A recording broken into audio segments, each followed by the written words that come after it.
Ассаламу алейкум. Аят Машуэль, Шаул Хоха. Наши все зрители, Шавика Машу. Всех приветствуем. Сегодня 121 стрим на платформе открытого диалога информационно-аналитического центра Президиума правительства Чеченской Республики Ичкерия. 26 апреля 2025 года, 19 часов 2 минуты по центральноевропейскому времени, 21 час 2 минуты по городу Джахару. Сегодняшний наш стрим «Крах Кремля и похороны Папы Римского». С нами наш постоянный ведущий данной платформы Аят Эдигов, сопредседатель Президиума правительства Чеченской Республики Ичкерия. Аят, я сегодня, общаясь с чатом GPT, узнал, что вы были вице-президентом или вице-председателем в ООН. Да, Организация непредставленных народов. Да. Совершенно верно. Я знал, что вы об этом мне говорили неоднократно, но вот я был немножко приятно удивлен. Сразу вам передаю слово. Аят, стрим у нас на YouTube-канале и в TikTok. И если у нас он включен, то и на Telegram-канале. Да, он включен, да. На официальной странице Президиума правительства Чеченской Республики Ичкерия в Телеграме вы можете заходить туда, задавать вопросы, а также можете писать здесь вопросы, я их буду зачитывать, и Аят попробует на них ответить. Аят, передаю вам слово. Добрый вечер, все дорогие друзья, кто нас слушает. В мире происходят события, о которых мы все тревожимся и желаем всего лучшего. Сегодня мы знаем, что в Риме, процедура похорон, туда собрались почти все главы государств, политики мира, и туда съехались Трамп, Зеленский и все руководители, естественно, христианских государств и даже и других государств приехали, чтобы почтить память и на похороны, собственно говоря. Здесь, конечно, одновременно идет и такой момент, люди здесь встречаются, обговаривают. Это может стать такой новой отправной точки, когда здесь могут решиться вопросы войны и мира, стабильности в мире, и возможно, что даже решится вопрос войны, который организовал Кремль против Украины, да, собственно, не только против Украины, против всех стран, вышедших из постсоветского пространства. Таких как будто новостей особенных нет. Мы до последнего момента, я тоже разные слушаю, там и Зеленский, там и Трамп отдельно сидят на простых стульчиках друг к другу, лицом к лицу сидят, разговаривают, что-то обсуждают, говорят, что Трамп сказал, что как это могло быть, мы столько предупреждали Путина, как он мог ударить по Киеву, по жилым домам, убил людей. Видно, он не понимает, мол, ничего. Если он не понимает, что вот такие вот предложения он не воспринимает, значит, против него надо принять какие-то другие меры. Надо делать против него вторичные санкции. Вот такие вот разговоры идут. Но что будет после этого, непонятно. Мы же знаем, понятно одно из двух. Или Трамп действительно вообще-то в этих делах не очень-то и понимает все, или действительно у него какая-то закрученная программа, которую мы не можем с вами догнать, потому что мы его мозгами не мыслим же все, а мы мыслим теми, то, что есть у нас в современном мире, что было до сих пор, как было, и что необходимо дальше делать, мы это наблюдаем за этим. С другой стороны, есть и другая точка зрения, которая говорит о том, что современный мир где-то около 80 лет, как создали современное международное право, хотя меньше несколько лет, и ООН, устав, и все это несправедливо. что нужны какие-то новые, значит, условия для того, чтобы где-то как-то вот изменить ситуацию. Якобы и Трамп, и его окружение вот в этом направлении как будто трудятся. Они хотят это изменить, и потому что вот это все себя не оправдало. После окончания Второй мировой войны было столько разных войн, ну, пусть там позиционные или не такие мировые войны, обычные войны были по всей Азии, ну, в Африке, везде, и на постсоветском пространстве, как мы знаем. Вот такие две точки зрения сейчас в мире так обсуждаются. Разные люди говорят по этому, политики, разные философы. Это обсуждают эту проблему. И что это такое, мы должны иметь тоже свою позицию в этом вопросе.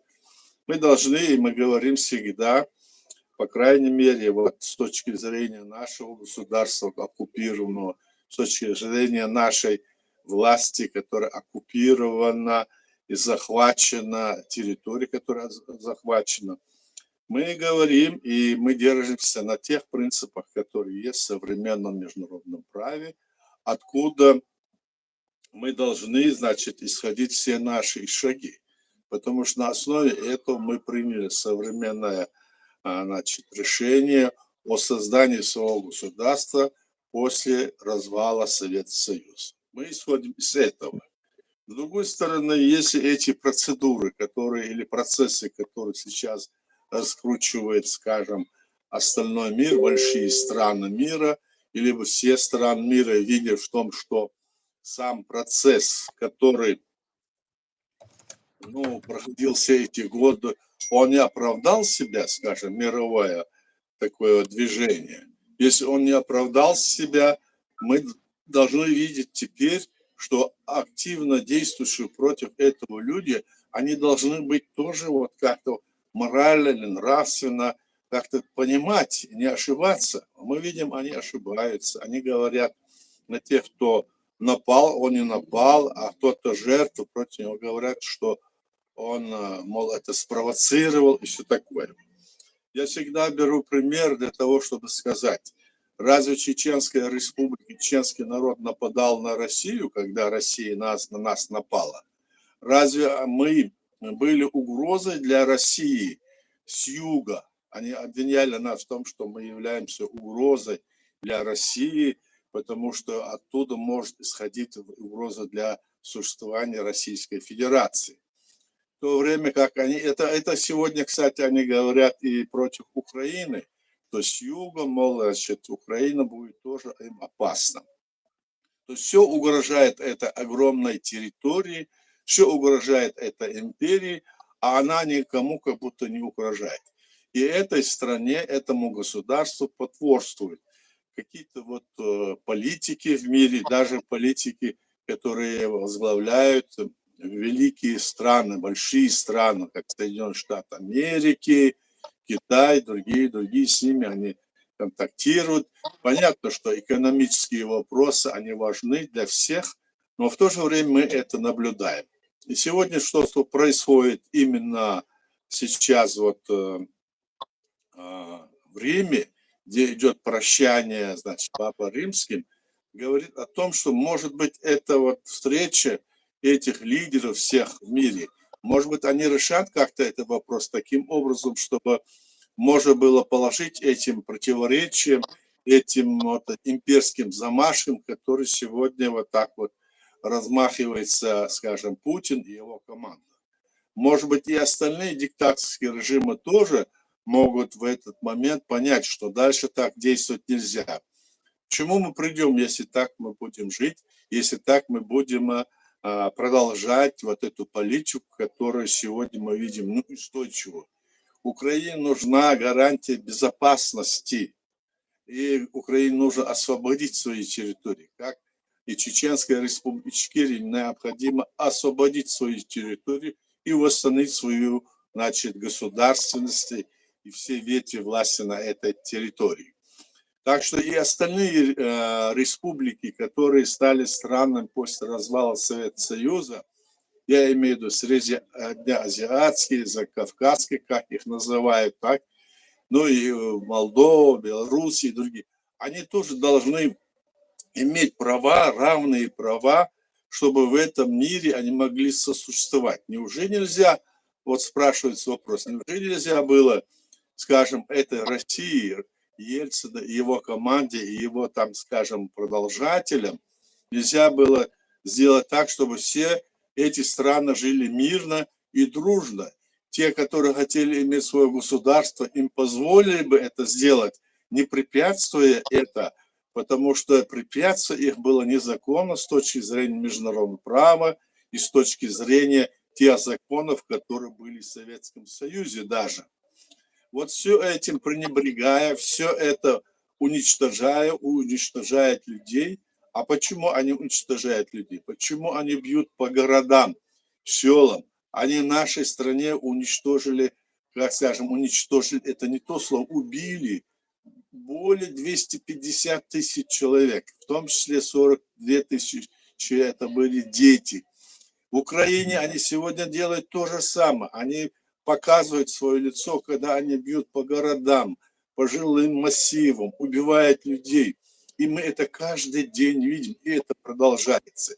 И когда люди это видят, они удивляются, как может быть так вот в этом современном мире, когда весь мир может видеть друг друга и говорить, и происходит вот такое.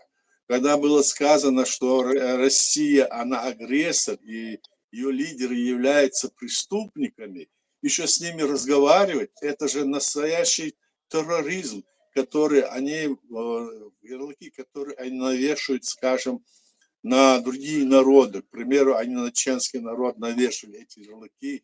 Они пытались и пытаются и сейчас через своих агентов влияния сделать все для того, чтобы оболгать наш народ.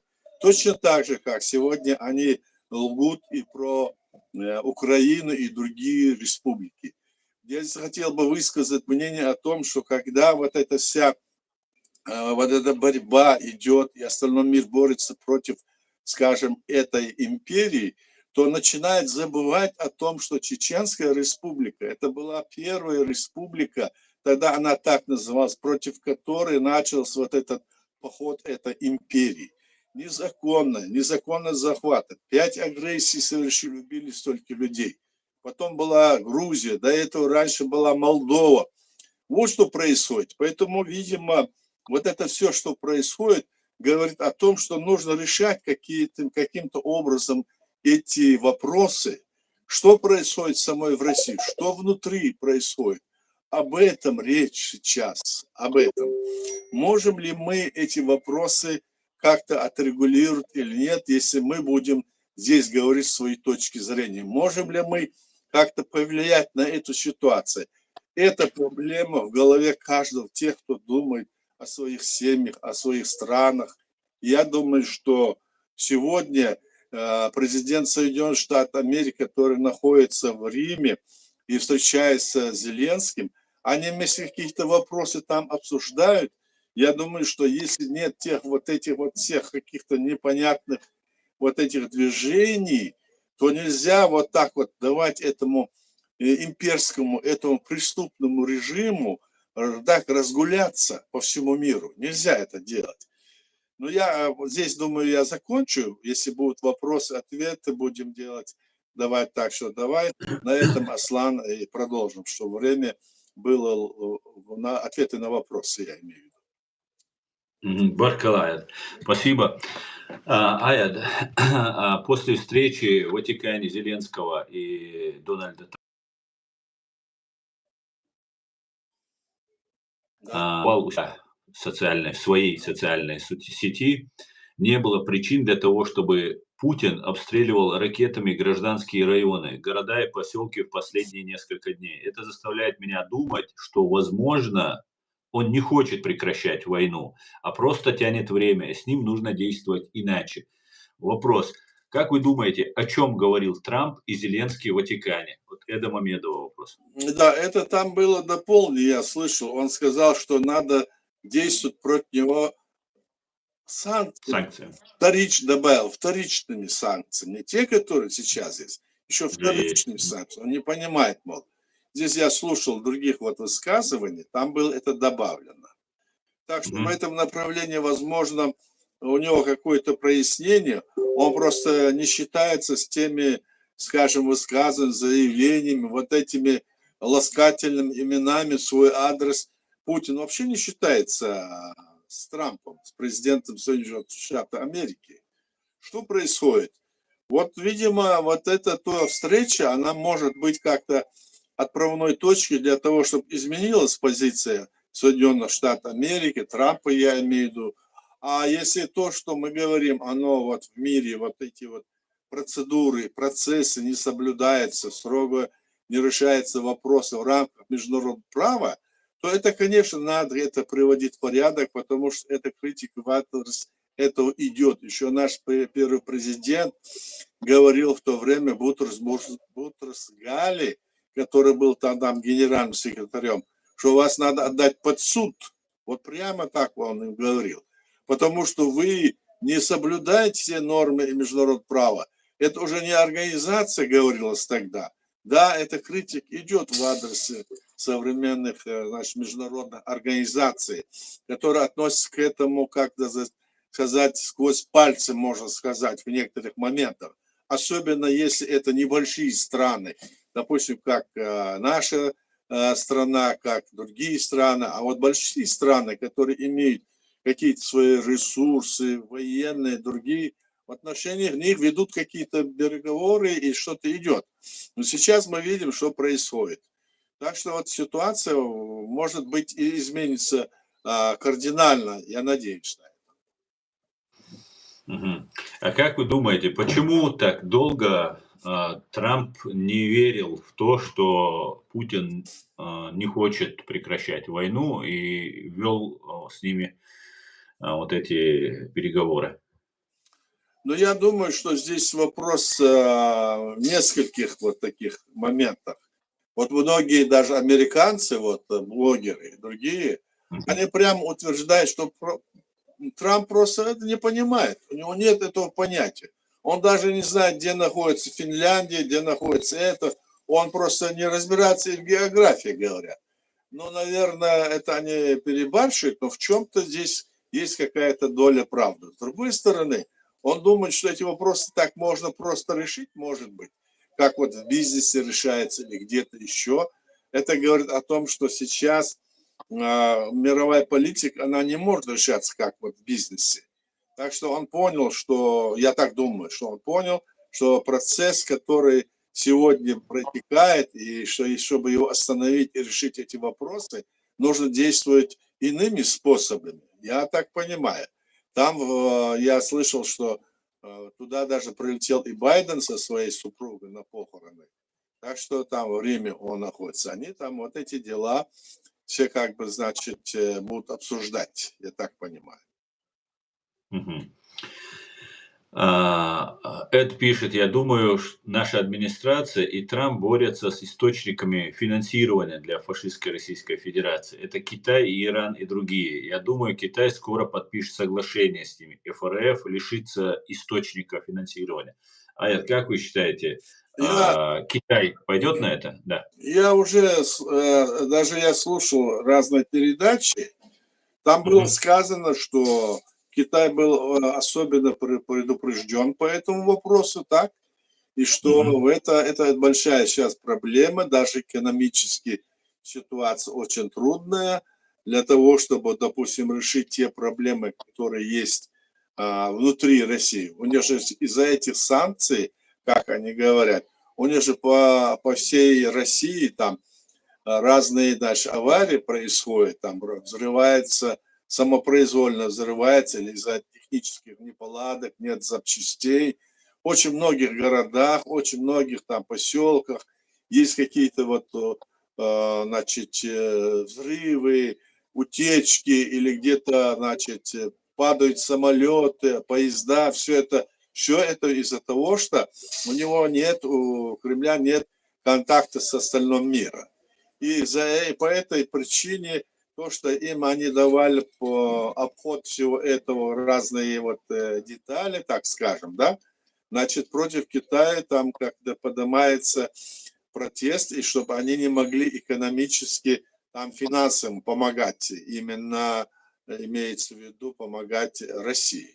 Китай как будто этого очень опасается, и сейчас никаких вливаний нету, а у Ирана, у Северной Кореи таких нету, и говорится, что они в этом направлении сейчас чуть ли не такая очень тяжелая ситуация, которой не было прежде. Но это и всегда так говорили. Но посмотрим, как это будет. Действительно, именно и финансовые вливания, которые делаются в сторону, скажем, Кремля, вот покупка у них это нефти, газа и других вот, скажем, ресурсов, и оплата за это, вот они пусть дешево, но продают, но это хватает для того, чтобы вести войну, содержать, скажем, какую-то видимость того, что государство действует. Видимо, в этом вопросе, но на самом деле вот эта вот работа, она будет правильно, то, что говорит наш друг Эд. Надо по финансам бить, чтобы финансы, если не будет, тогда, значит, и, как говорится, все будет в том направлении, как и должно быть, чтобы агрессор не мог убивать людей незаконно. Это преступление. Мгм. Спасибо, спасибо, Аят. А вот сегодня был взрыв в иранском порту. Там до 1500 раненых, пострадавших, там более сотни уже погибших, говорят, возможно, будет больше. Как вы считаете, это начало эскалации против Ирана с Соединенными Штатами, Израилем, либо это могло быть случайным взрывом? Ну, это может быть из той части, что, может быть, и этот вариант, который ты говоришь, может быть, и той части, то ведь Иран тоже находится под санкциями уже сколько лет. И у них нет современных, скажем, так я скажу, запчастей, которые заменить могут те детали, которые истощаются. Все производства, они имеют какой-то свой там период, где там, значит, гарантия у них бывает. После этого они должны заменяться. Может быть, по этой причине, может быть, действительно по той причине, которой угрожал им Трамп. Но я не думаю, что сейчас, в этот момент, в этот день, что они это сделали. Я имею в виду Америка, что она это сделала. Мгм. Спасибо, Аят. Здесь вопрос, Аят, от путиноида такой, следующего содержания. А если большая часть республики будет за целостность с Россией, то что вы будете делать? Вышлите их или откажетесь от своей идеи? Какой? Он имеет в виду нашу республику? Да, да, он имеет в виду нашу страну, вот этот просроченный путиноид имеет Ну, он должен, речь во-первых, будет, не будет, эти разговоры. Мы вначале разберем, мы говорим, что против нашей страны организована, значит, агрессия, 5 агрессий, наша территория оккупирована, государство нас создано в рамках современного международного права, надо восстановить, полностью освободить и восстановить наше государство на всей территории. И это решение, которое вы говорите, то или иное, да, это решение должно быть нашего народа. Но не при том, что это будет так вот под дулом пистолетов. Это должно быть при свободном волеизъявлении чеченского народа. Чеченский народ, я подразумеваю всех тех людей, которые живут разных национальностей на нашей территории. Вот о чем идет речь. И еще тогда, когда мы собирались в Москве и говорили, давайте мирный договор заключим, они все время вертели носом, все время, значит, подписывали какие-то там бумаги, а потом и все нарушали. Ведь мы-то не хотели идти в противодействие и, значит, воевать с Россией. Это Россия нападала на нас, потом она напала и на другие страны, как мы знаем. Так что сама Россия, сама система в России является преступной. Она преступна против всех народов, которые там живут. Даже против русских, которые там живут, которых они просто оболванили, сказав им, что Так, они зависло. там самые великие и все такое. На самом деле они их действуют в нищете, в голоде, они по всем этим мусорным ящикам, многие мы видим, как они там живут. Нигде в Европе, в других странах это мы не видим, а там мы видим. Самая богатая страна по залежам, скажем, природным, и вот такое состояние. Это что такое? Поэтому мы будем смотреть, куда мы будем смотреть, и наш народ будет смотреть, куда идти. Большая сторона, меньшая сторона. Мы должны вначале восстановить нашу государственность. И в этом должна нам помочь наша позиция, которая говорит, что мы находимся в рамках современного международного права. Нас признала как государство Грузия, нас признала как оккупированная территория, значит, Украина, нас признали и другие некоторые государства. Но и дальше мы сейчас работаем, и все те поползновения, которые против нашего государства ведут агенты Кремля здесь на Западе, все это все пусто, это не будет, никуда не пойдет, эти разговоры не пройдут, потому что это есть не от нашего народа. Вот так вот, Аслан. Спасибо, Ая, спасибо за вопрос, за ответ. И хотелось бы вот тоже добавить тому, что вы сказали. Очень интересно наблюдать, когда россияне, которые не учли, не считались с выбором чеченского народа, уничтожали, убивали, 30% убили наших граждан, и 25-30%, и после этого задавать такой вопрос, а что будет, если и если. Так мы показали, что мы не хотим быть с вами. И всей истории 300 лет, 350 лет уже. Спасибо, Аят. Спасибо. Аят, вот видите ли вы признаки скорого коллапса кремлевского режима, и что, по-вашему, может стать последней каплей? Последняя капля может стать, если действительно по финансам, по финансовые вот эти вот возможности, которые есть у Кремля, которые, обходя санкции, где-то приобретает финансы, потом закупает разного рода, значит, оборудование для того, чтобы они могут воевать или сами делать все это. От этого зависит. Это же, как говорится, финансы – это нерв войны, говорят, еще древние говорят, да? Именно финансовые. Финансово их кто-то подпитывает, да, у них есть это, но сказано, нельзя им давать это. Потому что, почему нельзя? Не потому, что мы хотим их убить, уничтожить, а потому, что мы хотим заставить их жить мирно, заставить их, чтобы они не нарушали те порядки и, скажем, законы, которые есть в мире, чтобы они не нарушали права людей, и чтобы это была система человеколюбия, а не как у них там человеконенавистническая система власти. Вот в чем вопрос. Ну, вы видите скорый крах и... Да, я говорю, что мы как раз-таки, я и полагал, что этот крах наступит, тем более, что сейчас было сказано Трампом, что нужно, значит, действовать на них вторичными санкциями. Что он этим делает, это посмотрим. Какие вторичные санкции он будет применять или другие.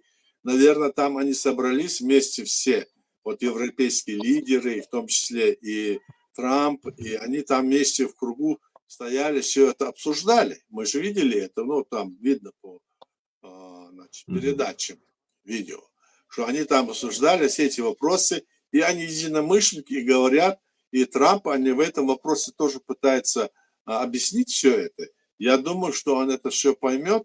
Ну, а что будет, мы не знаем, потому что ситуация, понимаете, так вот, она может и туда, и сюда свернуть по каким-то там причинам до сих пор, потому что Трамп как-то себя так вел.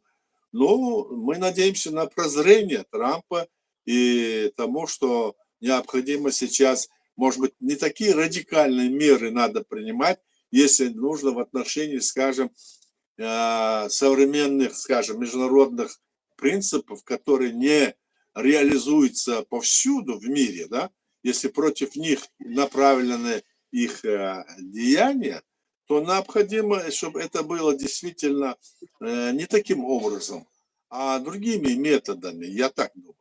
Аслан. Спасибо, спасибо, Аят. Как вы считаете, Аят, возможно ли волнение, протесты на Кавказе? И какую роль может сыграть в этом временно оккупированная Чеченская Республика Ичкерия? И нужно ли ей играть какую-то роль? Ну, волнение на Кавказе, конечно, возможно, если там ситуация будет нагнетаться. Только поэтому. Если там они будут, вот как в некоторых регионах, там они провокации совершают. Они и в Дагестане совершали, в Чечне, территория Чеченской Республики Ичкерия, они в других регионах эти провокации совершают. Обычно это работа Кремля, когда они там какие-то провокации. Если им нужно, это будет. Если им не нужно, они будут там это делать так, чтобы затухло все.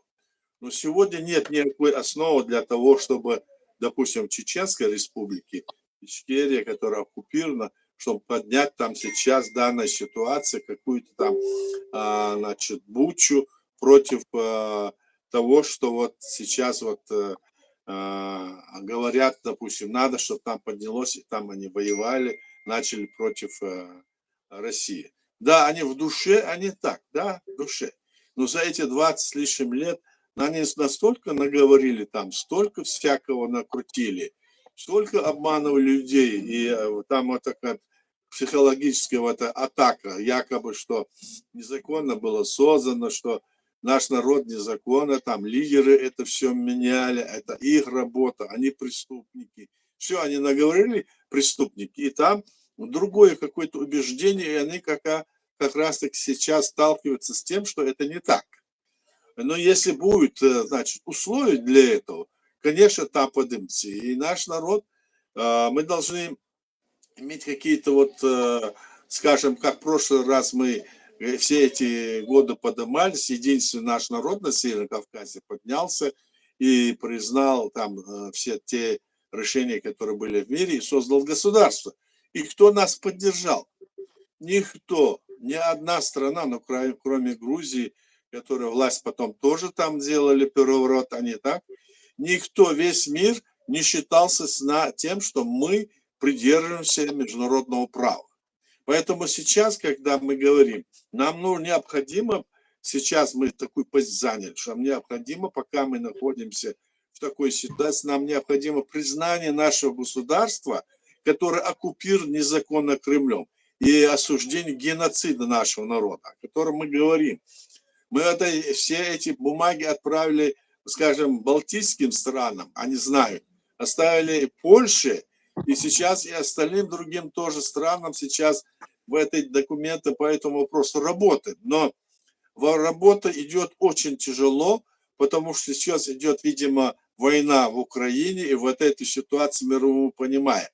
Но то, что Украина признала вот таким образом наше государство, то это очень важный момент, очень важный шаг, и я думаю, что это будет потом продолжено. И мы над этим работаем. Это в первую очередь, я хотел сказать, это в первую очередь, тогда мы сможем, как говорится, опираться на международное право больше и больше. А так нас просто тогда, они вот, видишь, если мы признали свои все решения и признали международное право и создали свое государство, остальной мир просто вот боялся, ничего не делал, не помогал нам. Даже те народы, те республики, которые вышли из Советского Союза, тоже молчали. Тихо молчали, ничего не делали, не признавали, хотя хорошие отношения, мол, были. Даже эти исламские все республики, страны тоже делали то же самое. И потом, конечно, пришлось понять ситуацию, которая есть в мире, и мы сейчас понимаем, что нам необходимо в первую очередь признание нашего государства как оккупированной территории, признание нашего, значит, правительства, изгнания в лице президиума правительства, которое единственное легитимное. То есть мы есть люди легитимными полномочиями. Нам необходимо, чтобы остальные народы не признавали, не притягивали за уши тех людей-самозванцев, которые здесь на Западе где-то находятся. Они не имеют никаких полномочий. Мы предоставили и в интернете все основания, которые показывают, что они не имеют никаких полномочий, однако здесь, на Западе и в других местах имеются люди или политические движения, которые вот это положение используют в своих целях и против нашего государства, собственно говоря. Поэтому мы должны с этим вопросом, как говорится, полностью и внимательно заниматься. Спасибо. Спасибо, Эд. Вот Эд пишет, ну, забегая вперед, могу сказать, что договор между Китаем и Россией, мирный договор, он существует, хоть он очень часто был неравный договор, Россия подписывала с Китаем. И вот как вы считаете, дополняя вопрос Эда, мы знаем, что с фашистской Российской Федерацией нет мирного договора у Японии. У Китая, как я сейчас сказал, он неравные договора подписывались чаще всего. Если сейчас Россия ослабнет, Китай может, например, пойти на шаг, где, договорившись с США, с Западом, Украиной, будет на стороне Запада, Украины и Европы. Ну, здесь вопрос сейчас понятно. Вот эти напряженные состояния, санкции, эти остальные вот эти вот неприемлемые, скажем, тарифы, которые выдвинуты. Здесь вопрос в этом надо. В целом, конечно, это может быть, потому что и Трамп заявлял, что они готовы пойти вот на такие-то условия, на уступки пойти, если вы делаете то-то, то-то, потому что это обоюдно вредный ход, этот шаг, который это сделано и для Америки, и для Китая, потому что у них торговый баланс очень высокий, и это во вред, чтобы оно пошло, видимо, им нельзя это делать, я так думаю. Ну и разговоры об этом идут. Сейчас мы не можем сказать, нужна какая-то стабильная ситуация, чтобы, как говорится, ситуация как бы разрулилась таким образом, чтобы мы поняли, чего мы хотим, я имею в виду мир, так? Как мы будем его строить и куда он будет, как говорится, направлять острие свое. Для мирного сосуществования стран и народов или для того, чтобы, значит, вернуться снова к этому диктаторскому имперскому мышлению, чтобы захватывать и другие территории. Я думаю, после этого этот вопрос стоит, даже сейчас он стоит, как говорится, на повестке дня, этот вопрос, да. Надо это возможно, значит. Да. Это возможно, да. Теоретически возможно, конечно, я так полагаю. Да, я думаю, Китаю есть чем будет там, будет чем поживиться, я думаю. Да. Многим чем будет поживиться.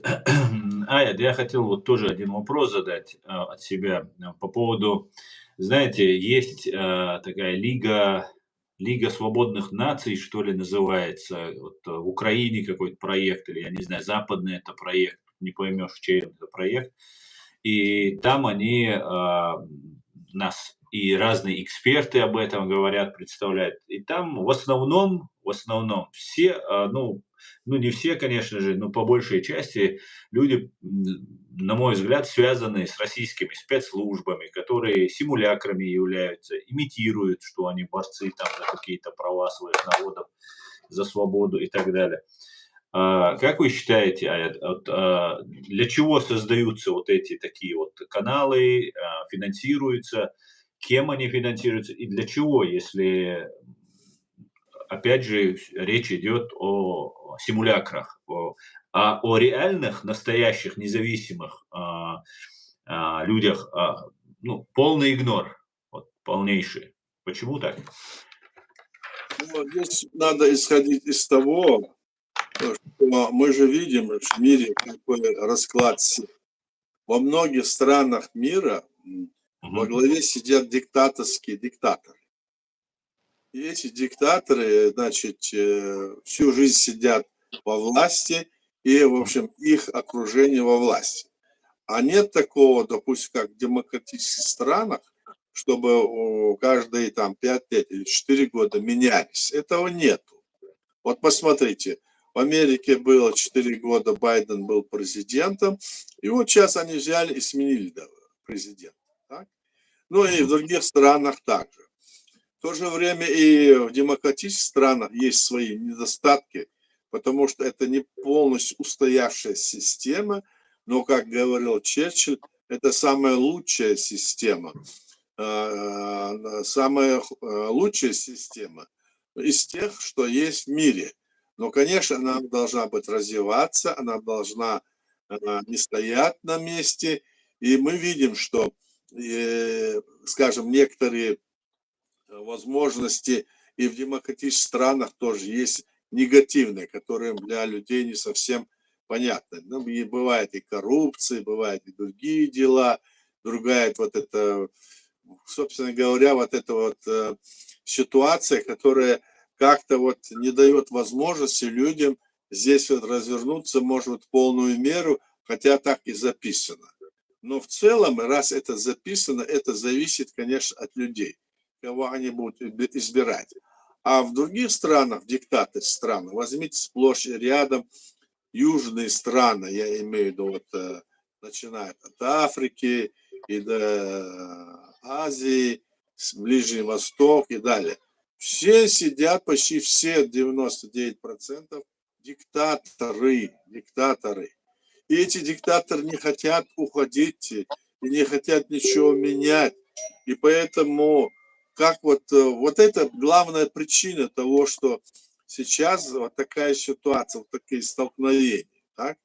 Если бы этого не было, как было принято, скажем, тогда, в 1948 году, когда принимали эти решения, то от этого отходя, начали, вот я бывал в многих международных организациях, и в ПОСЕ, Европарламент, в разных, да, и когда им вопрос это ставили, они говорили, вот знаете, говорят, ну сейчас же, говорят, реальполитик.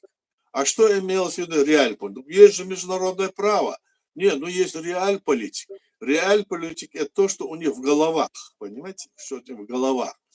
То, что они вот реально можно сделать, а это нельзя сделать. То есть реально вот сталкиваются две вот противоположные точки зрения, и даже в современном международном праве вопрос может быть блокирован, как сейчас. Вот. Посмотрите, Соединенные Штаты Америки такая страна, и она поддерживает Россию, которая, ну, в какой-то степени мы видим это. Почему? Непонятно почему. Но мы видим, что эта Россия сидит в Совете Безопасности ООН, и любой вопрос может блокировать. Да. Вот что. И то есть любой вопрос, который принимается на самом высшем уровне, он может блокировать. Он, значит, член Совета, постоянный член Совета Безопасности. Вот эти вопросы должны быть решаемы. И после этого я думаю, что, значит, настанет время, оно вот этот процесс эволюции идет, как бы, значит, все, что сейчас говорится, делается во всех странах там, и сегодня и в Риме, это есть, ну, процесс, революционный процесс. Там они придут, люди придут, и мир придет к тому, что нужно действовать вот именно вот так, а не так. То есть то, что необходимо для мира. Вот что необходимо делать. Нельзя возвращаться к тем параметрам, которые были, когда началась гитлеровская Германия, начинала воевать, там отдавали там территории, там соглашались с Гитлером, а в конце концов настолько у него аппетит развился, что он уже пошел на Советский Союз, как мы знаем, хотя они были друзья. Поэтому в этом мире сегодня, имея этот опыт, нельзя на это, кажется, поддаваться. Вот, с моей точки зрения, вот такая ситуация. Спасибо. Эд спрашивает, Эд, Китай может занять позицию фашистской Российской Федерации, если Путин отдаст большую часть территории Сибири?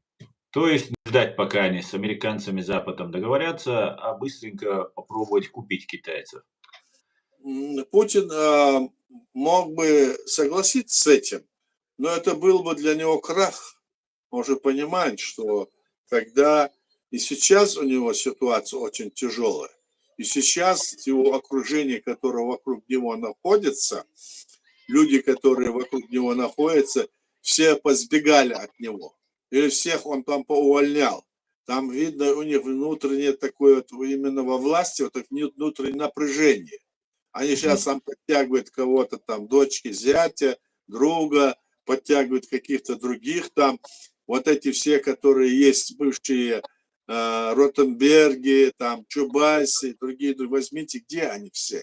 Все они выведены за круг, они не являются, как говорится, во власти, и там напряжение такое сильное, это чувствуется. И об этом говорят и сами вот россияне, некоторые выступая, говорят, и другие. Ситуация очень тяжелая, и они все считают, что если Путин отстранит от власти, что все может измениться дальше, считают. Здесь на Западе вот эти либералы тоже говорят, мы хорошие, мы то.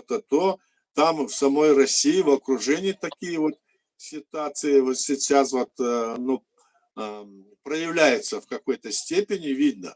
А тем более, если сейчас у них с финансами дела, как говорят, очень плохое, то это может еще больше сдвинуть к тому, что Путин уже ничего не может, ничем не может и управлять даже. Вот в чем дело. Там сейчас у него ситуация такая, что он должен согласиться с Трампом однозначно. Будет он с ним соглашаться или нет, это посмотрим. А отдать там территории, это уже не его власти, данная ситуация. Он там много отдавал еще раньше, да. Многие годы. Да. Так мне кажется. Спасибо, Аят. Такой вопрос. Репатриация в Чеченскую республику Ичкерия. Кто будет иметь право вернуться и получить гражданство? Неважно, какой нации, родившийся на территории Чечении, вопрос. Только чеченцы, у кого мать и отец чеченцы, или мать чеченка, или отец чеченец? У нас есть специальный закон по поводу того, что вот если любой чеченец, находящийся за пределами Чеченской республики, он является гражданином. Такой закон принят и есть у нас. Ну, а те, которые действительно были граждане нашей Чеченской республики Ичкерия, какой бы нации не были, они тоже имеют те же права. Вот это имеется в виду. Но не те российские, русские или другой нации предатели, которые под этим прикрытием пытаются. То есть это должен вопрос разбираться будет конкретно, а так закон есть у нас. Так что можно. Индивидуальный подход к каждой системе. Тогда вот тоже, Аят, если, например, понятно, если отец чеченец, то человек у нас считается чеченцем. У евреев считается по матери. А если, например, мама чеченка, а отец другой национальности, в таком случае имеет ли этот человек право? Это тоже так же, это точно так же рассматривается. Один из родителей, сказано. Один из родителей. Окей. Хорошо, спасибо. Не знал. Да. Это правильно. Так, друзья, смотрите, тем, кто находится во временно оккупированной Чеченской республике Ичкерия, либо в фашистской России, пожалуйста, будьте аккуратны, заботьтесь о своей безопасности. Все другие, прошу вас, задавайте вопросы, пишите комментарии, я буду озвучивать ваши комментарии. Либо кто хочет непосредственно принять участие в нашем разговоре, вы можете зайти на официальную страницу Телеграма Президиума правительства Чеченской республики Ичкерия и там непосредственно либо написать вопрос, либо сами в голосовом формате принять участие. Так.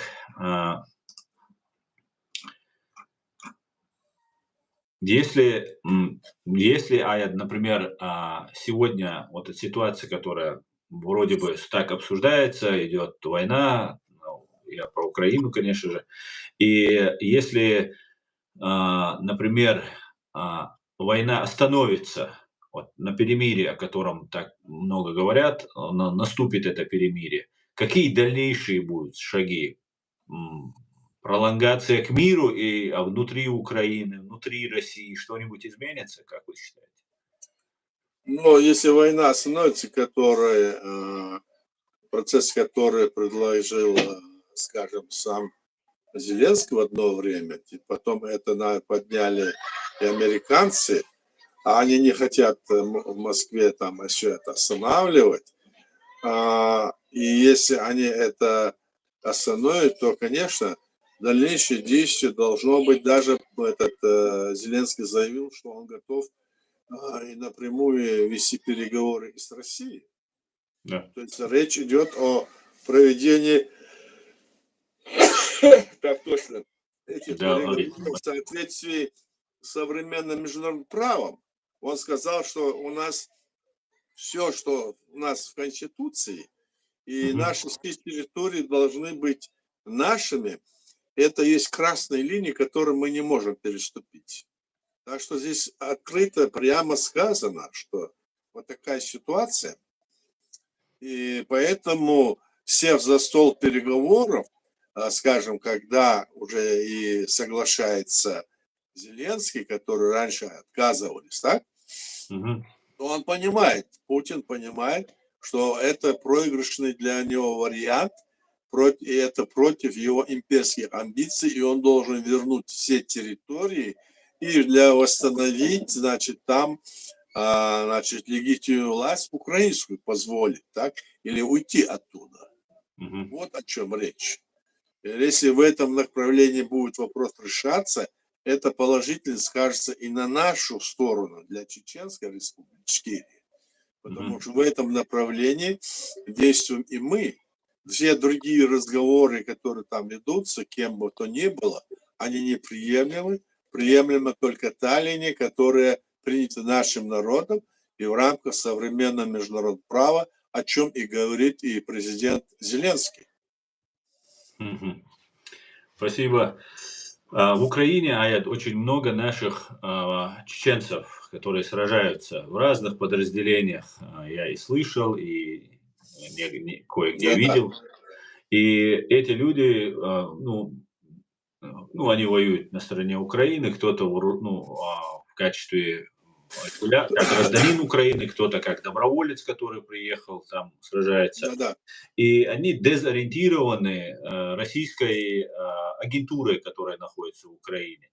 Как быть с этими людьми? Как им объяснить, как донести им, что им нужно быть на стороне своего народа, со своим народом, со своим правительством в лице президиума?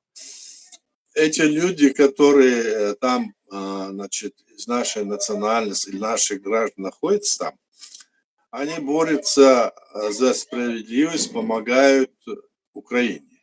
Да. Но в то же время в политическом отношении, с точки зрения международного права, нашей Конституции, они в этом направлении, у них вот нету, скажем, достаточного понятия, что является законным, что является незаконным в этом направлении. Хотя мы много раз говорили, писали об этом.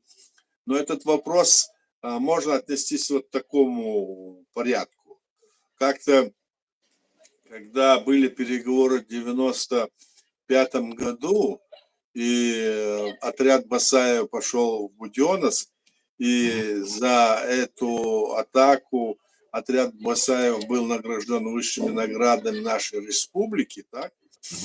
То наши переговорщики, которые там вели с Москвой переговоры, они тогда подписали по первому блоку вопросов переговоров, они подписали первый протокол, в котором написали, что отряд Басаева совершил террористический акт, и что они будут излавливаться нами, как и русские вместе.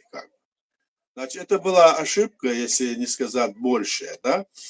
И когда мы решили, что необходимо, чтобы в этом случае, чтобы расширить нашу делегацию, и в эту делегацию вошел и я, как председатель парламента, хотя я как член делегации вошел туда. И я спросил у них, как помогло получиться. Они говорят, мы с Басаем Шамилевым посоветовались, и он сказал, да подписывайте все, что хотите, лишь бы они отсюда убрались.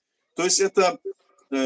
И действительно, когда я потом спросил у Басаева, в чем дело, как ты мог такое сказать? Он говорит, я воин, я воюю, я не знаю ваши политические дела. Вы решайте, Почему они подписали?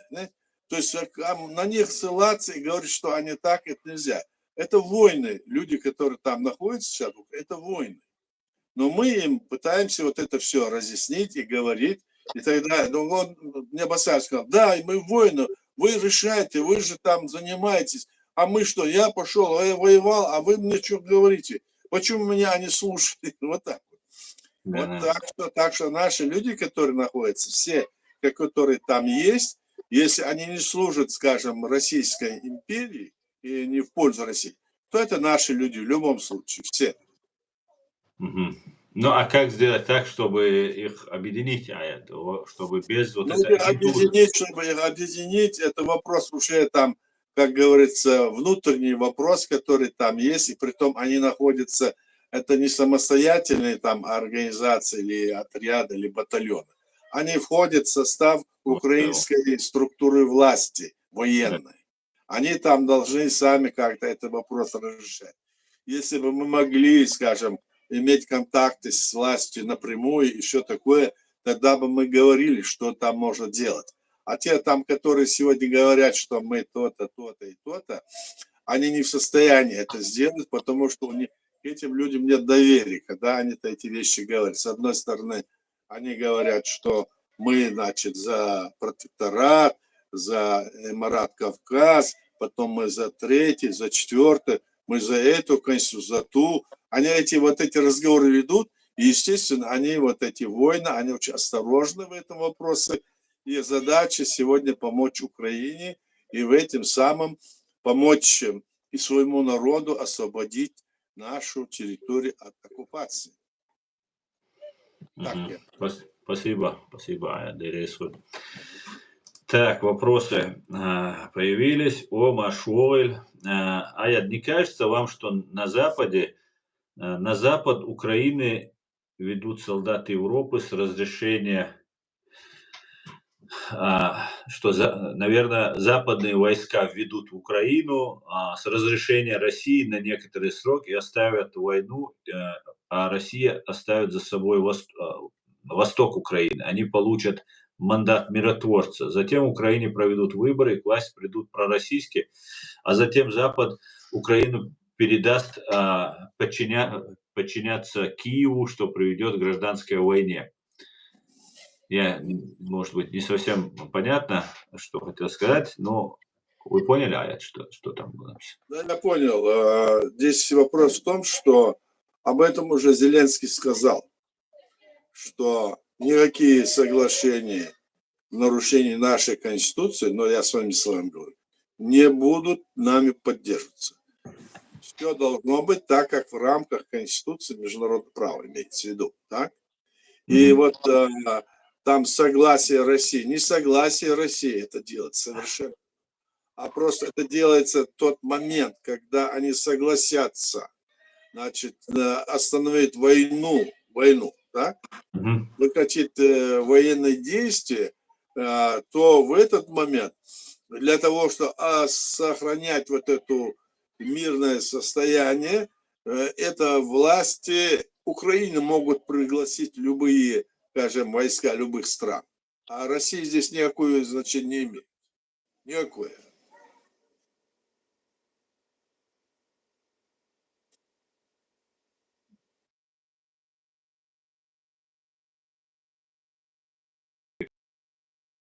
И бойцов в Украине, и в Европе, и везде в мире. Нет, Конституция Чеченской Республики имеется в виду объединяет наших граждан, так? И на этой основе мы должны восстанавливать свою государственную власть, которая была, значит, сегодня территория, которая оккупирована после деоккупации. А так мы все должны действовать на основе международного права, современного международного права. И Украина, и все остальные. Об этом-то и заявляет Зеленский, об этом и говорит, и другие все политики, которые говорят об этом, они подразумевают именно современное международное право, хотя иногда только об этом говорят, но подразумевают они это именно. И это надо в их словах прочитать. Другого-то нету.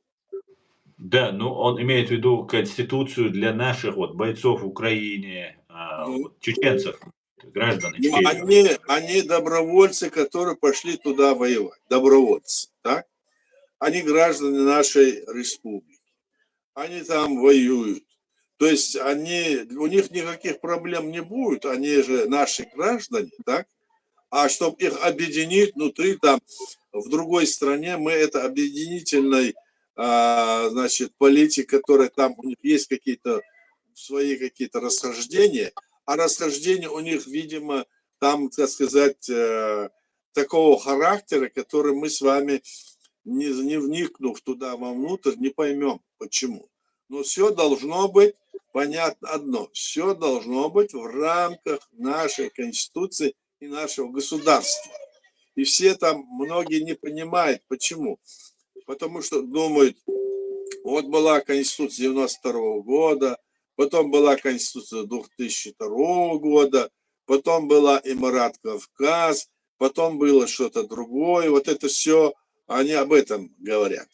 На самом деле все должны понимать, и мы понимаем, что с точки зрения международного права и нашей Конституции, никакие конституции, какого-то изменения нашей Конституции в таком ракурсе, как они говорят, или изменение о том, что, допустим, это все внес и изменил Масхадов президент или другой президент, это никак, кажется, не проходит, потому что в Конституции нашей написано, что все вопросы решает только наш народ. И никакие там изменения, там, что мы, как будто нам это навязывают, не то, что навязывают, это работа наших агентов влияния из Москвы, которые, значит, говорят, что мы то туда перешли, сюда перешли, это Масхадов сделал, это там другой сделал, президент третий сделал. Ни Масхадов, ни другой, ни третий, ни первый президент не имели права менять государственное устройство, и никто из них не имеет права менять и не имел права менять Конституцию. Конституцию нашу и основной вопрос нашего государства меняет только наш народ. И поэтому вот это все нужно от этого отказаться, эти разговоры, и понять, что только на основе нашей Конституции и с легитимной власти, которая имеет полномочия от нашего народа, может быть разговор, чтобы решать на международной арене о деоккупации и восстановлении легитимной власти на нашей территории. Это они должны понимать. Мы об этом говорим всегда.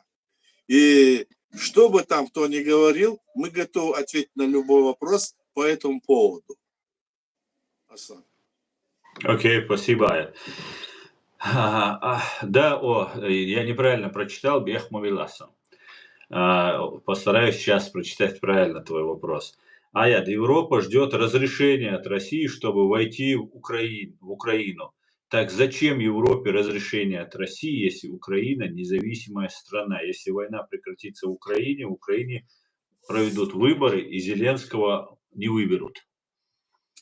Европа не ждет разрешения от России. Европа не ждет. Европа ждет, значит, условия, которое было сказано. Остановите войну на месяц, так? И это дало бы основание в мирное время европейские страны, они как миротворцы хотят войти, чтобы там не было никаких нюансов, как говорится. А чтобы от России, поэтому-то Россия и не останавливает, не идет на мирное соглашение на месяц, не останавливает. Понимаете, вот в чем причина. Вот в этом и причина вся.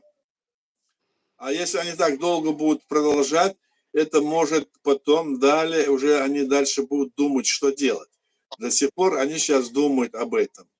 Вот они сейчас встретились там, говорят об этом всем. Что они там говорили, мы с вами детали не знаем, но посмотрим, какая ситуация. Баркал,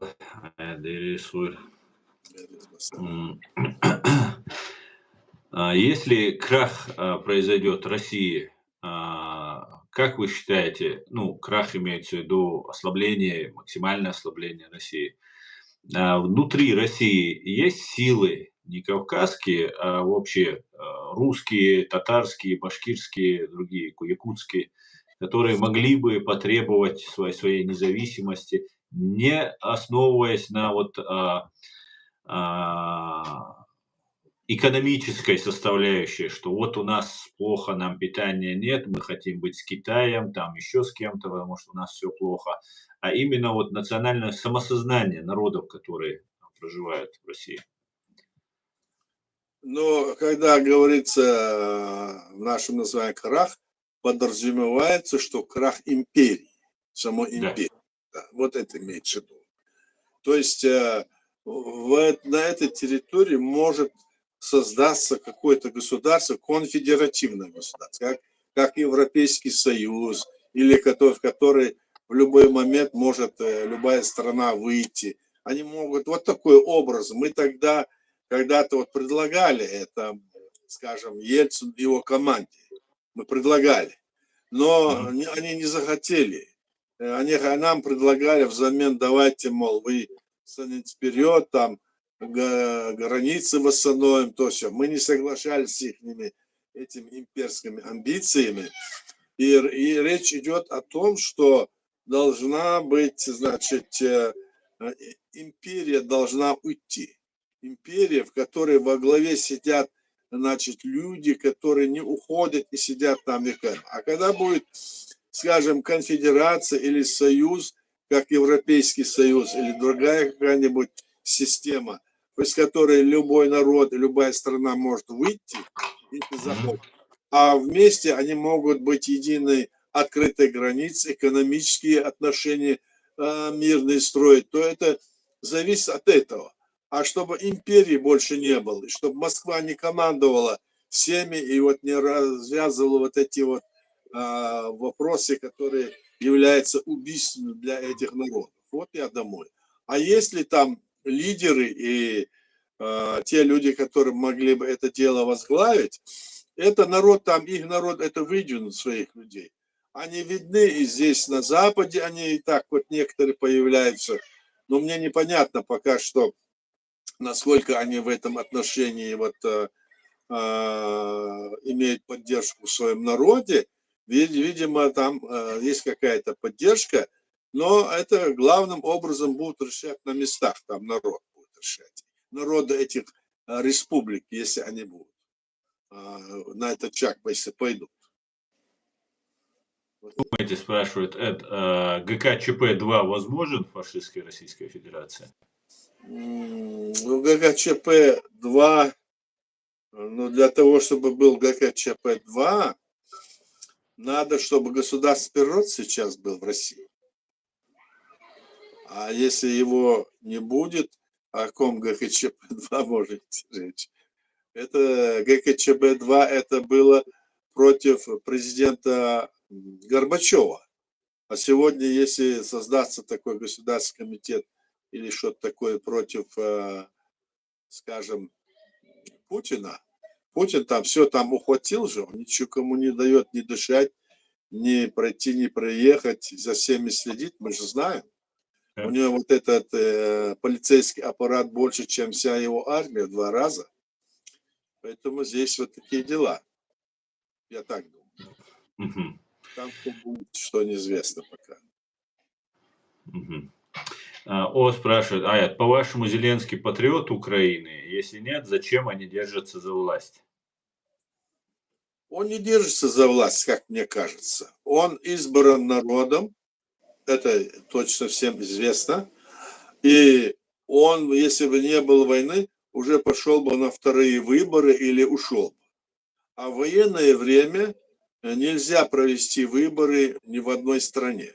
Потому что для проведения выборов это обязательное условие, что должно быть свободная волеизъявление каждого человека. А если свободная волеизъявление может ли быть сегодня в Украине? Не может быть. Поэтому в военное время, пока не решится вопрос изгнания, значит, оккупантов, не может проходить выборы, не могут. Вот говорят, там какая-то часть территории была отторгнута, провели выборы. Да, это было, согласен с этим. Но сейчас-то война идет, тогда-то не шла война. Вот на нашей территории война шла, и бомбили еще в 2004 году русские объявили, что вот мы проводим референдум, мы проводим там, значит, выборы, еще свою 200, почти полумиллион армию поставили, она голосовала, их армию голосовала, и говорит, что это закон. Это незаконно. И никто не признал эти выборы ни в Европе, нигде. Так что вот такая ситуация. Они не могут, он не держится за власть, мне кажется. По всем вот законным правилам он не держится за власть, он держится за то, чтобы решить проблему, значит, Украины, где украинский народ ему доверил возглавить эту страну. Вот что имеется в виду. Аят, вы сказали, что если, ну, крах может произойти в России, и Россия может там приобрести формы, ну, гипотетически, теоретически, что она может приобрести форму конфедерации там, и так далее, и так далее. Но мы станем свободной, независимой страной. Но исходя из того, что сейчас мы наблюдаем, Аят, что, например, в Украине происходят, наши молодые люди, кто там сражается за Украину, они вводятся в заблуждение, их обманывают, и некоторым что-то, видимо, предлагают, ну, там, какие-нибудь там оружие, что, ну, ресурс для того, чтобы они могли вести свои боевые действия, и, может быть, поэтому они соглашаются. И когда произойдет коллапс, который неизбежно, на мой взгляд, тоже произойдет, в этом случае люди, у которых много денег, много возможностей, много агентуры, они просто снова могут нас обмануть. И я думаю, к этому уже все готовится. Та же вот эта Лига свободных наций, канал, который создается, который пользуется симулякрами, то не получится ли так, Аят, что мы, простые чеченцы, которые не хотели быть ни с Россией, ни с кем, ли свободные чеченцы, окажемся, ну, как бы, не в выигрыше, скажем так. Возможно такое? Вопрос не в том, что окажемся мы в выигрыше лично или кто-то другой, а вопрос в том, что система власти, которая должна быть восстановлена на территории Чечении, должна быть та власть, которая восстановлена по закону и в рамках современного международного права. И всякий тот, кто в нарушении это будет пытаться создавать, это будет, значит, попытка государственной власти незаконно. Вот о чем речь. Вот об этом речь. Кто бы там что ни говорил. Если кто-то там говорит, там есть много людей. И сегодня там в самой на территории много есть таких людей, которые имеют и оружие, и все. А те, которые это имеющие в виду, допустим, в других регионах или в других, или в Украине, или исламских государствах, да, все равно все должно быть, мы же говорим, в рамках восстановления нашей легитимной власти. Только это будет считаться законным, и это будет считаться единственно верным с точки зрения международного права. А остальное все будет считаться и будет, значит, как государственный род захват власти. То есть реализация той проблемы, о которой мы говорим, тогда в этом случае не произойдет. Вот что это такое. Ну, я понимаю, Аят, но, например, есть вот сейчас раскручивается там Ахмед Закаев, на него выделяются огромные ресурсы, и многие каналы о нем говорят, везде пишут. Заходишь, любой эксперт уже считает, что вот они как говорят, есть чеченцы разделились на три типа: пророссийские, салафисты и ичкерийцы. Это в лице Ахмеда Закаева. Все. И мы все знаем, что, например, в этом случае это симулятор. То как избежать вот этой ситуации, когда... Да. Они это говорят, пусть говорят, все это только это говорят и раскручивают это. Три ветки, что такое. Это агентура Кремля в основном. Это их работа. Потому что если они такие, да положите, покажите, как они являются такими. У них нет никаких ни правовых, ни юридических, никаких оснований это говорить. Это просто ИПСО, как говорят, который проводит Кремль против нашей республики и одновременно проводят против, значит, всех тех, кто стоит за право, стоит за восстановление своей государственности. И поэтому говорить, что им там с ними спорить, а что спорить с ними? Если вопрос будет решаться на основе, как мы говорим, на основе современного международного права, к чему сегодня, в общем, пытается, значит, прийти Украина, Киев, так, и президент, то это должно быть именно так и у нас. Вот в чем вопрос. А эти, которые вот говорят, вот его раскручивают, конечно, они раскручивают, они только делают, они вот сколько, 6 миллиардов долларов потратили в год там на войну в Украине, что им стоит? 6 миллиардов. Что такое? Ничто для них. Поэтому они могут такую вот легенду здесь раскручивать. Вот о чем речь. Ну, Аят, я все понимаю, но демократия – это воля большинства. И если большинство обмануть пропагандой, ложью, как сейчас в Украине происходит, вот то, что мы с вами делаем, Аят, это, ну, такая капля в море получается по сравнению с той пропагандой, которая ведется против нас. И в таком случае просто, ну, законные власти, свободные люди, не подверженные чьей-либо марионеточному управлению люди, они могут стать маргиналами просто. Их могут дискредитировать, их могут маргинализировать. И вот о чем я хочу спросить. Вот Я понял. А я тебе отвечаю, что возможность, попытки разного рода будут, так и могут быть. Но мы-то сейчас говорим на примере Украины, что все должно быть в рамках международного права. Это для нас тоже красная линия, которую мы не можем допустить для нашего народа. И поэтому, если начнется вот это вот, кто бы там ни был, народ-то будет в этом вопросе, надо народ просвещать, и народ это знает, и народ будет знать, и мы это расскажем. Для этого мы сейчас вот и ведем эту работу.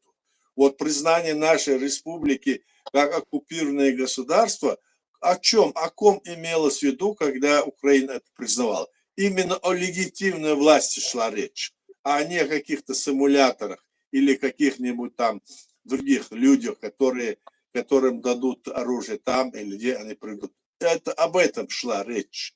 Об этом шла речь, когда нас признавала и Грузия. Вот об этом идет речь. Мы должны на этой платформе держаться. Иначе все остальное это будет как раз-таки то, чтобы потом создать условия нашим врагам напасть снова на нас. Потому что мы не будем в рамках международного права иметь защиту от остального мира, которым мы полагаем должно быть в будущем.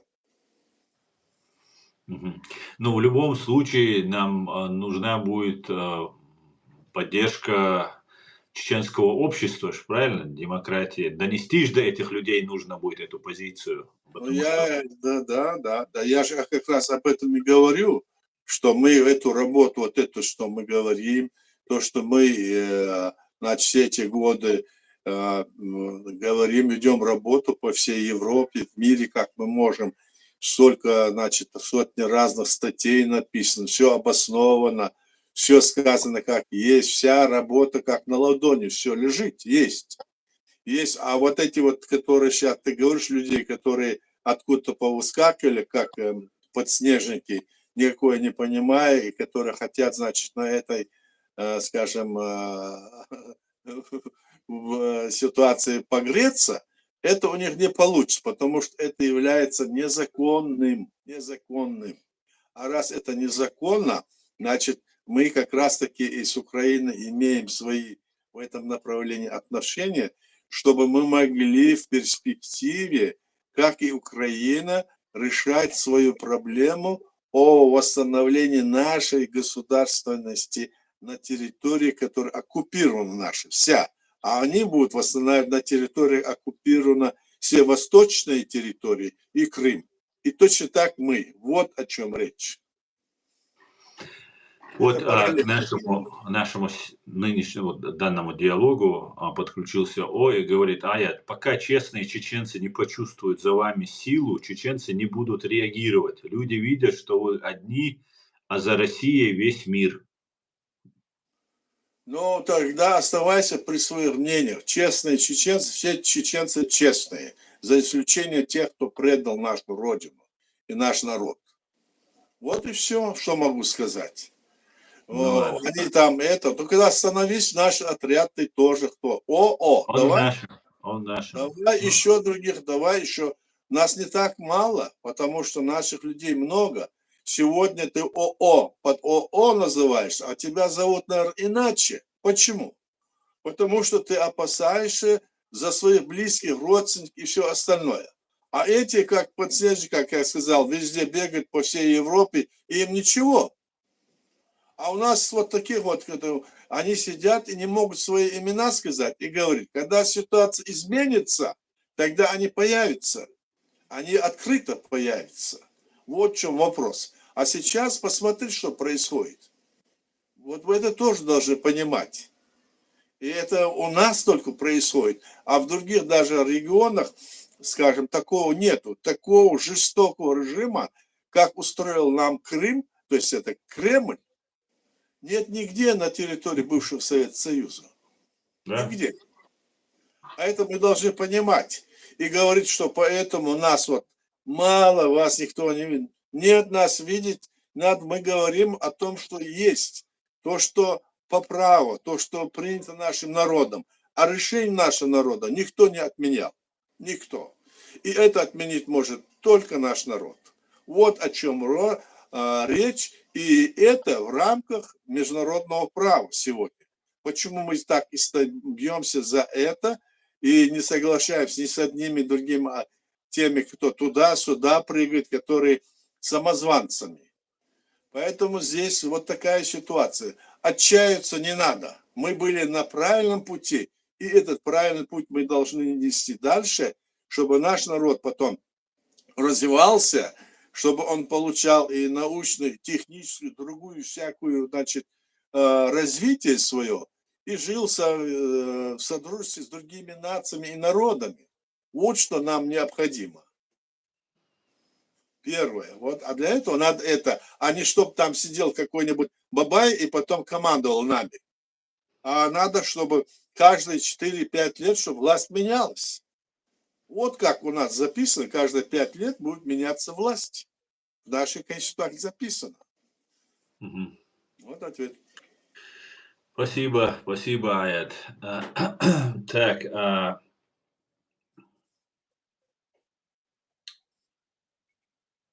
Аят, что может побудить, спрашивает Эд, раскачать фашистскую Российскую Федеративную лодку к перевороту? Что надо сделать, чтобы пьяный медведь проснулся? Но чтобы пьяный медведь проснулся, надо, чтобы он был или в холоде, или в голоде. Пячку. Только так. Ясно. Да-да. Ну, посмотрим, что из этого выйдет. Ну, кажется, на пороге мы больших событий. Надеемся, что будет. Найдутся люди и в самой России, может быть. Пока мы про них не знаем. Вот здесь Эд спрашивает, Асан, я думаю, эти люди платят украинским СМИ и блогерам, чтобы выступать по заказу фашистской Российской Федерации. Это к тому, что на вот этих каналах, о которых мы говорили, выступают вот Закаев и его вот эти товарищи. Вы что-нибудь об этом знаете, что за деньги это делается? Ну, Зачем в общем, то, что они платят они им или нет, этого доказательств у меня нету. Но это очень похоже. Или это похоже на это, или это похоже на то, что есть заблуждение в этих властях или этих блогерах, или еще где-нибудь. Они вначале, здесь могут быть ошибки, но они потихоньку могут это все исправить. Мы же знаем, что на территории нашей республики сколько агентов оказалось, а в Украине скольких агентов российских. Поэтому здесь это идет внутренняя вот эта борьба как говорится, чтобы вот эта ситуация была не под контролем настоящей власти, и чтобы по-настоящему все, что делается, делалось против Украины. Вот о чем речь, насколько я понимаю. Мгм. Спасибо, спасибо, Аят. Двери свой. Здесь говорят, что Закаев работал с Дудаевым. Аят, работал ли Закаев с Дудаевым? Закаев с Дудаевым, в смысле, как работал? Ну вот, являлся его каким-нибудь там, я не знаю. Ну, он был министром культуры, да, это было, При 94 Дудаеве. министром культуры он был назначен, а потом Ага. он был членом нашей делегации, которую мы направили на переговоры с Россией. И потом на этих переговорах он был один из тех, кто подписал протокол о том, что про поход Басаева есть террористический акт, а русские, которые вторглись и убили 100 тысяч человек наших, это не террористический акт. Мгм. Так что здесь вот такое дело. Здесь они могли ошибаться, не ошибаться, тогда казалось так. Но сейчас четко и ясно, понятно, после этого стало ясно, что ошибки они должны исправлять, а если они не исправляют и повторяются из года в год или из дня в день, то это не ошибки были, это была целенаправленная работа. И то, что они сейчас делают, это видно, очевидно, что это такое. А по какому критерию или признакам отбирались люди, которые ездили на эти переговоры, вот, которые поехали на эти переговоры? Кто отбирал и по какому признаку это делалось? Ну, как это? Отбирали, власть подбирала. Вот, допустим, по блоку военных вопросов были отправлены туда, значит, на переговоры. Там было, значит, 3 блока: военный, политический и экономический. 3 блока. По блоку военного вопроса были отправлены военные. Там Масхадов, Имаев, Ереханов и Закаев. 4. Они как бы, значит, были командирами, начальники штаба, они по военному. Но они там, вот такой вот ситуация была, вот так отправляли их туда. А потом был создан блок, по блоку военных вопросов, было создан, мы должны были вести переговоры, была создана наша делегация уже, которая была, значит, обозначена, которое было мне, значит, предложено, чтобы я возглавил ее, и чтобы туда должен был войти Саид Асан Абу-Муслимов и другие там 4-5 человек. И это решение, но эти по блоку политических вопросов вопросы не стали рассматривать. Россия, значит, снова вела свои войска и начала войну, придумав разную там причину. То есть вот так было. Не, я имею в виду конец войны, когда Удугов, Закаев, они находятся в Кремле, они там общаются. Кто их туда уполномачивал? Вот смотришь, ни один Это из этих... туда на переговоры, туда их туда вез Масхадов, президент Масхадов. Вот, понятно. Просто и вот эти все люди как-то оказались очень далеки от нашей Конституции и воли народа, который впоследствии, как выяснилось, да, оказалось так. Интересно. Так,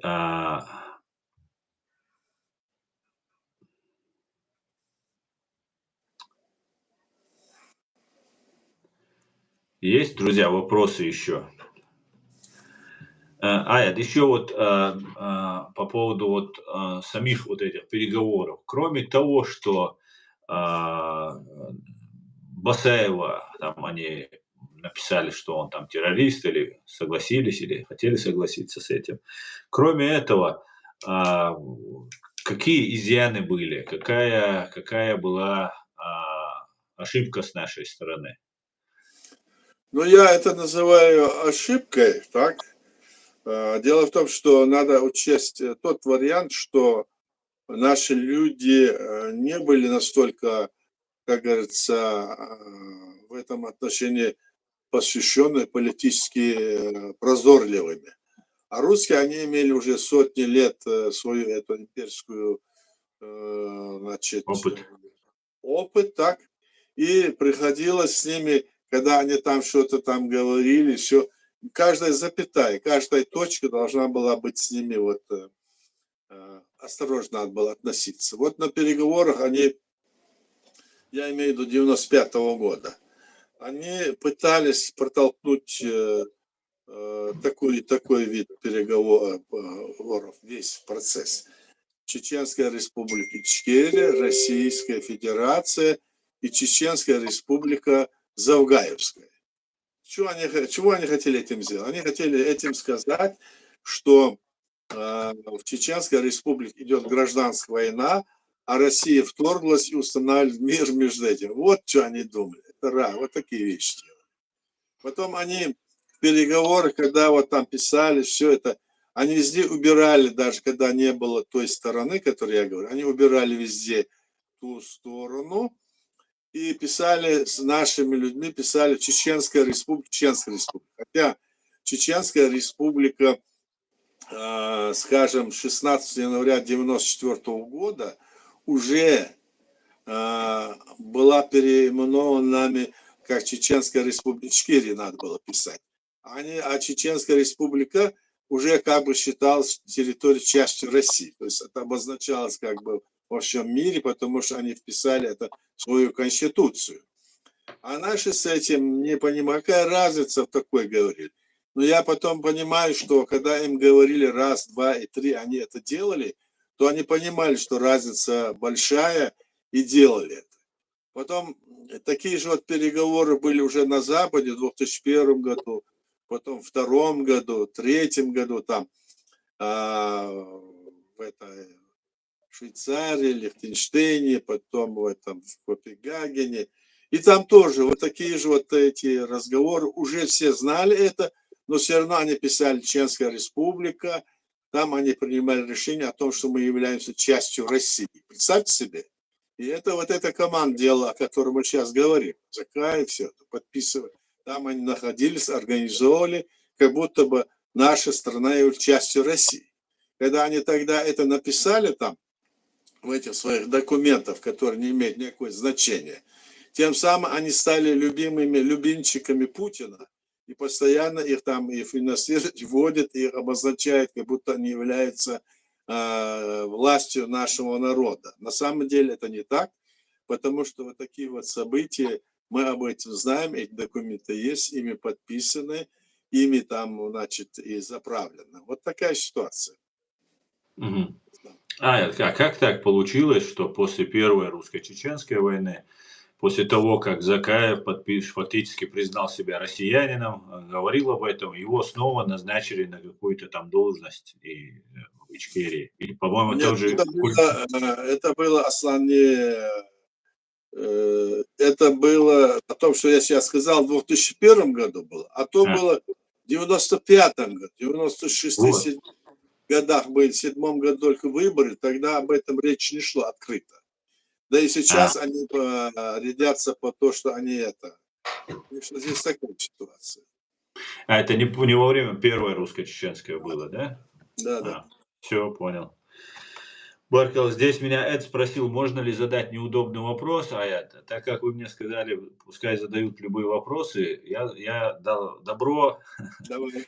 и вот он задает вопрос. Как вы думаете, говорит Эд Мамедов, президент Аслан Масхадов заблуждался или был дезинформирован и пытался договориться с фашистской Российской Федерацией и много что говорил против Америки, и фашистская Российская Федерация как всегда его обманула? Как вы думаете? Я думаю, что второе более вероятнее. Второе.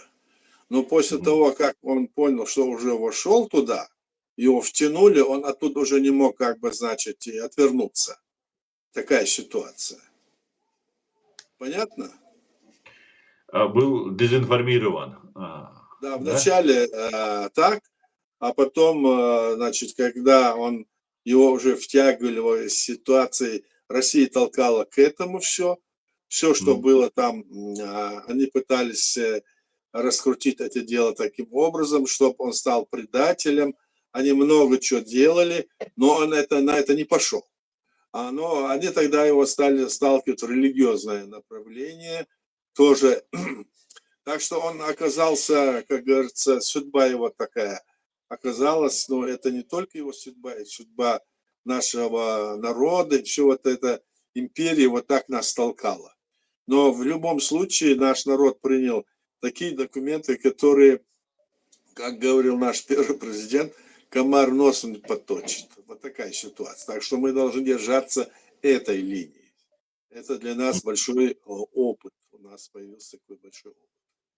Да, только очень дорогой ценой этот опыт нам обошелся. Но дорогой, недорогой, но опыт есть. Да. Да. В этом году. Мегериду.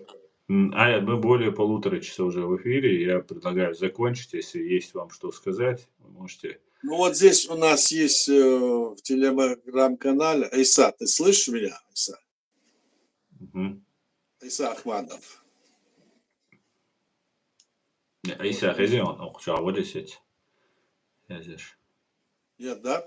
Нет, тогда больше что сказать. Будем ожидать, что решат там время, что какие будут ходы дальше, так? И это будет, я надеюсь, что будет лучше, чем было вчера, как говорится. Обязательно. Да, да, Дейрейс хуйну, Аят. Дейрейс хуйну. Спасибо. Спасибо всем, да. Спасибо всем. Всего хорошего. Адикюэль Маш, Оль. До свидания.